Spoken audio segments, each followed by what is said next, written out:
বিগত ৩ দিন ধরে আমি লাইভে আসতে পারছি না, তার একটা যথেষ্ট কারণ আছে।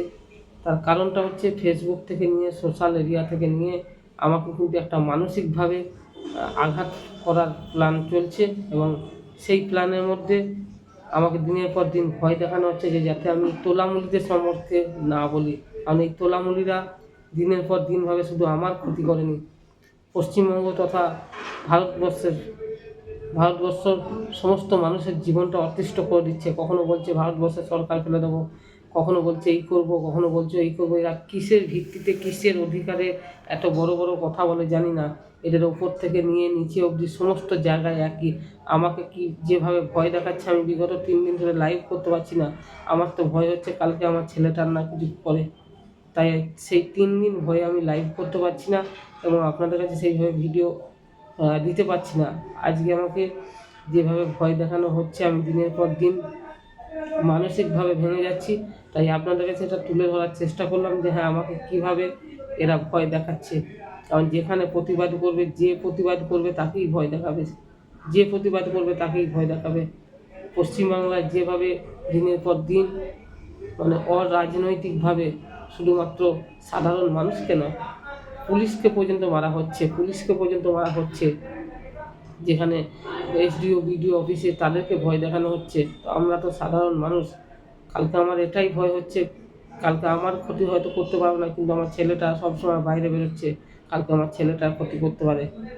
যেভাবে সোশ্যাল মিডিয়ার মাধ্যমে আমার কাছে মেসেজ এসেছে বিগত 3 দিন ধরে আমি সেই লাইভ করতে ভয় পাচ্ছি এবং লাইভ করতে ভয় পাওয়ার কারণে আমি 2 দিন ধরে টেনশনের মধ্যে আছি যে হ্যাঁ, আমি বিগত দিনে ভিডিও ছাড়তে পারবো কি না। কারণ এখানে মানুষ কে কাকে সাহায্য করবে জানি না, কিন্তু নিজেকে সাহায্য করা আগে দরকার। এবং বারবার একটা কথা বলবো, যদি ক্ষতিও হয়ে যায় শুধুমাত্র এই 1টা মাস সময় আছে, 1টা মাসের মধ্যে কিন্তু সব কিছু করতে হবে। কারণ এই 1টা মাসের মধ্যে এমন কিছু করে দেখাতে হবে যাতে পশ্চিমবঙ্গে একটা ভালো সুরক্ষিত সরকার আসে, যাতে অভয়া না হয়, তামান্না না হয়। পশ্চিমবঙ্গের মানুষকে বলবো, আপনারা যদি দিনের পর দিন এরকমভাবে যেভাবে টর্চার হয়ে যাচ্ছেন, এরকমভাবে টর্চার না হয়ে পরিবর্তন আনুন। সত্যি পরিবর্তনের দরকার আছে। একজন মা হয়ে বলছি, অভয়ার মা আজকে যেখানে যেখানে ভোট চাইতে যাচ্ছে, সেখানে রাস্তার মানুষরা অভয়ার মাকে ধরে কাঁদছে। অভয়ার মা কিছু বলার আগেই সেখানে মহিলারা, সে ভোটারের আগে সে একজন মা, সেই পরিচয় কিন্তু সেখানকার ভোটাররা কিন্তু দিয়ে দিচ্ছে।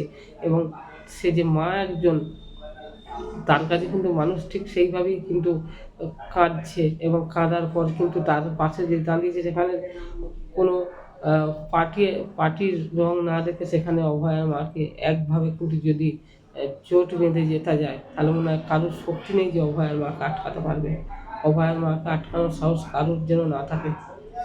সেখানে যদি নারী জাত যদি সমস্ত সেখানকার নারী জাত যারা আছে তারা যদি মিলে অভয়ার মাকে ভোট দেয়, তাহলে পুরো পশ্চিমবঙ্গের সমস্ত অভয়ার মারা কিন্তু জিতে যাবে।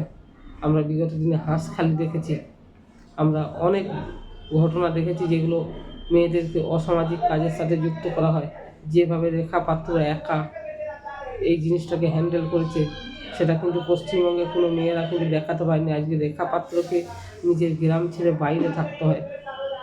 রেখা পাত্রকে আমাকেও কিন্তু অনেকে মেসেজ করেছে যে বিজেপি আসলে তোকে এই করা হবে, তোকে ওই করা হবে, আমরা ভোটে জিতলে তোকে এই করবো ওই করবো, অনেক মেসেজ কিন্তু থ্রেট মেসেজ দিচ্ছে। পশ্চিমবাংলার মানুষের কি নিজেদের কথা তুলে বলার সাহস হবে না, না করতে পারবে না? এটাও কিন্তু ভবিষ্যতের কাছে জবাব দিতে হবে এবং সেই জবাব কিন্তু যারা আপনারা আমার এই ভিডিও দেখছেন তারাও কিন্তু এই জবাব দেবেন ভোটের বাক্সে, আমার মনে হয়। কারণ এই তোলামুলিদের তার কোনো রকমভাবে রাখার কোনো মানেই হয় না। নমস্কার সকলকে।